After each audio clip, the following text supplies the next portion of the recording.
ಬಹು ಹಿಂದೆ ಅಂದರೆ ಪುರಾಣ ಕಾಲದಲ್ಲಿ ಇಂದುಮತಿ ಎಂಬ ಹೆಸರಿನ ಒಬ್ಬ ಸ್ತ್ರೀ ವಾಸಿಸುತ್ತಿದ್ದಳು. ಅವಳು ವೃತ್ತಿಯಲ್ಲಿ ವೇಶ್ಯೆಯಾಗಿದ್ದಳು. ಕೆಲವು ಉಲ್ಲೇಖಗಳ ಪ್ರಕಾರ ಗಣಿಕೆ. ಅವಳ ಜೀವನವು ಭೋಗ ಮತ್ತು ಐಷಾರಾಮಿಗಳಿಂದ ಕೂಡಿತ್ತು. ಆದರೆ ಅವಳ ಮನಸ್ಸಿನ ಆಳದಲ್ಲಿ ಎಲ್ಲೋ ಒಂದು ಕಡೆ ತಾನು ಮಾಡುತ್ತಿರುವ ಕೆಲಸ ಮತ್ತು ಪಾಪಗಳ ಬಗ್ಗೆ ಭಯವಿತ್ತು. ನನ್ನ ಅಂತ್ಯಕಾಲದಲ್ಲಿ ನನಗೆ ಯಾವ ಗತಿ ಒದಗಬಹುದು, ನರಕ ಪ್ರಾಪ್ತಿಯಾಗಬಹುದೇ ಎಂಬ ಚಿಂತೆ ಅವಳನ್ನು ಆಗಾಗ ಕಾಡುತ್ತಿತ್ತು. ಒಮ್ಮೆ ದೈವಾನುಕೂಲ ಎಂಬಂತೆ ಶ್ರೇಷ್ಠ ಮುನಿಗಳಾದ ವಸಿಷ್ಠ ಮಹರ್ಷಿಗಳು, ಕೆಲವೆಡೆ ಸುಮತಿ ಅಥವಾ ಮೈತ್ರಿಯ ಋಷಿಗಳ ಉಲ್ಲೇಖವೂ ಇದೆ, ಇಂದುಮತಿಯ ಮನೆಗೆ ಅಥವಾ ಅವಳು ಇದ್ದ ಪ್ರದೇಶಕ್ಕೆ ಆಗಮಿಸಿದರು. ಋಷಿಗಳನ್ನು ಕಂಡ ಕೂಡಲೇ ಇಂದುಮತಿಯ ಮನದಲ್ಲಿ ಭಕ್ತಿಭಾವ ಉಕ್ಕಿತು. ಅವಳು ಅತ್ಯಂತ ವಿನಯದಿಂದ ಮುನಿಗಳಿಗೆ ನಮಸ್ಕರಿಸಿ ಅವರನ್ನು ಸತ್ಕರಿಸಿದಳು. ಇಂದುಮತಿಯು ಕೈಮುಗಿದು ಋಷಿಗಳಲ್ಲಿ ಹೀಗೆ ಪ್ರಾರ್ಥಿಸಿದರು: ಹೇ ಮಹಾತ್ಮರೇ, ನಾನು ನನ್ನ ಜೀವನವಿಡೀ ತಿಳಿದೋ ತಿಳಿಯದೆಯೋ ಅನೇಕ ಪಾಪಗಳನ್ನು ಮಾಡಿದ್ದೇನೆ.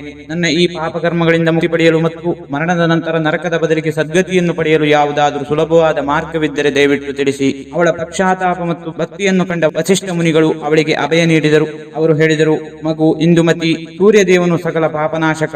ಭಾನುವಾರದಂದು ಸಪ್ತಮಿ ತಿಥಿ ಬಂದರೆ ಅದನ್ನು ಭಾನು ಸಪ್ತಮಿ ಅಥವಾ ಅಚಲ ಸಪ್ತಮಿ ಎನ್ನುತ್ತಾರೆ. ಈ ದಿನದಂದು ನೀನು ಭಕ್ತಿಯಿಂದ ಸೂರ್ಯದೇವನನ್ನು ಆರಾಧಿಸಿದರೆ ನಿನ್ನ ಸಕಲ ಪಾಪಗಳು ಪರಿಹಾರವಾಗುತ್ತವೆ. ಮುನಿಗಳ ಆಜ್ಞೆಯಂತೆ ಇಂದುಮತಿಯು ಭಾನು ಸಪ್ತಮಿ ಬರುವ ದಿನಕ್ಕಾಗಿ ಕಾಯುತ್ತಿದ್ದಳು.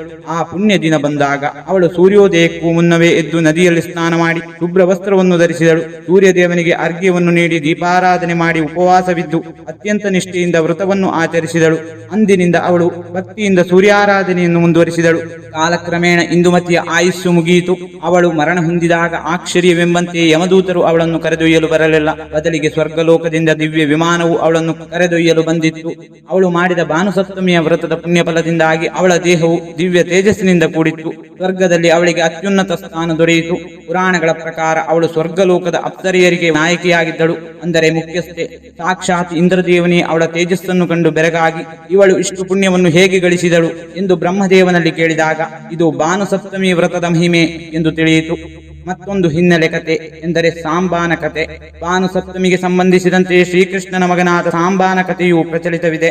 ಒಮ್ಮೆ ದೂರ್ವಾಸ ಮುನಿಗಳ ಶಾಪದಿಂದ ಅಥವಾ ತನ್ನ ತಂದೆಯ ಶಾಪದಿಂದ ಸಾಂಬಾನು ಕುಷ್ಠರೋಗಕ್ಕೆ ತುತ್ತಾಗುತ್ತಾನೆ. ಎಷ್ಟೇ ಚಿಕಿತ್ಸೆ ಮಾಡಿದರೂ ರೋಗ ಗುಣವಾಗುವುದಿಲ್ಲ.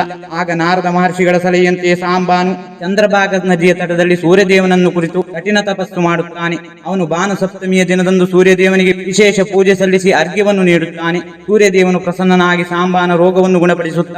ಆದ್ದರಿಂದ ಭಾನು ಸಪ್ತಮಿಯನ್ನು ಆರೋಗ್ಯ ಸಪ್ತಮಿ ಎಂದು ಕರೆಯುತ್ತಾರೆ.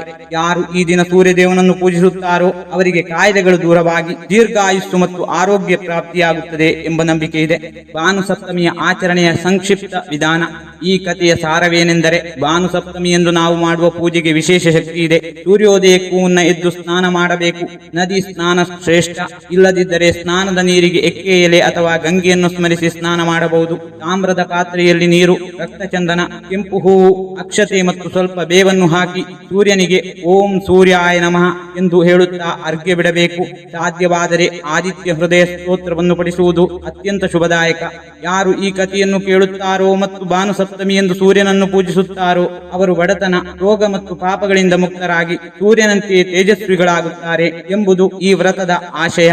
ಈ ವಿಡಿಯೋ ನಮಗಿಷ್ಟವಾಗಿದ್ದರೆ ವಿಡಿಯೋಗೆ ಒಂದು ಲೈಕ್ ನೀಡಿ ಹಾಗೂ ನಿಮ್ಮ ಸ್ನೇಹಿತರೊಂದಿಗೆ ಹಂಚಿಕೊಳ್ಳಿ. ನಿಮ್ಮ ಅನಿಸಿಕೆಗಳನ್ನು ಕಾಮೆಂಟ್ ಮೂಲಕ ತಿಳಿಸಿ.